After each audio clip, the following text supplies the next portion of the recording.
Can you guess how we could have gotten this wrong in Iran and targeted a children's school?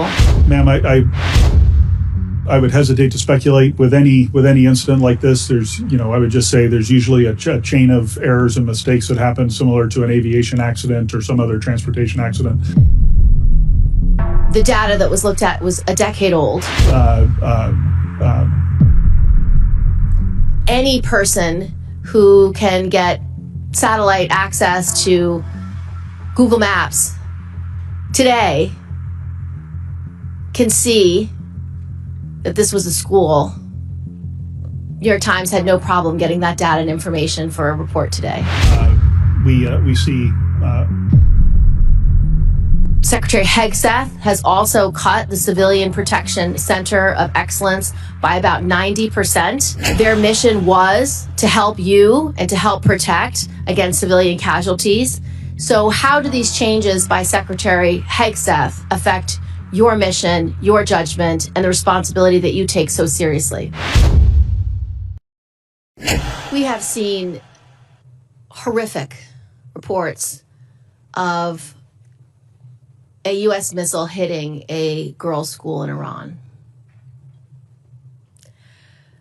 I recognize you are at CENTCOM, and this is not your AOR, but can you speak to the process that you at least have at UCOM for developing targets, what type of protections you have? Based on what I've heard from reporting, the data that was looked at was a decade old. That any person who can get satellite access to Google Maps today can see that this was a school.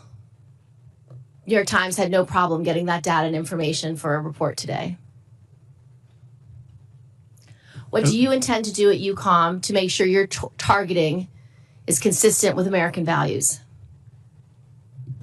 Yeah, Senator, thanks. Over the course of my career, I've as a fighter pilot, I've always done everything I can to avoid civilian harm and civilian casualties.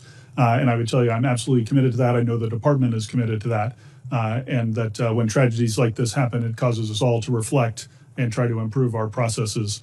I've been involved in the targeting process, both at the tactical and the operational levels throughout my career. And I would tell you, we do have a number of safeguards in the system. Every single time that at the tactical level I was going to release a weapon on a target, I was personally making an assessment as to whether there was any chance of civilian harm. And if there was that proportional to the military necessity of striking the target? At the operational level, both from my time in U.S. Central Command previously and then now at U.S. European Command, I can assure you that we have robust standards that we go through and look to see and update the imagery and update our understanding of the target and refresh the intelligence on a recurring basis to determine the chances of civilian harm and to address any collateral concerns that might be there. So you just know I'm absolutely committed to trying to mitigate that risk. I appreciate your testimony. I'm highly concerned, however, that Secretary Hegseth does not agree with you. Secretary Hegseth has criticized rules of engagement designed to adhere to the laws of armed conflict and support civilian harm mitigation.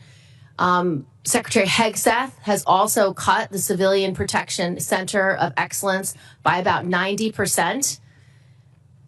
Their mission was to help you and to help protect against civilian casualties.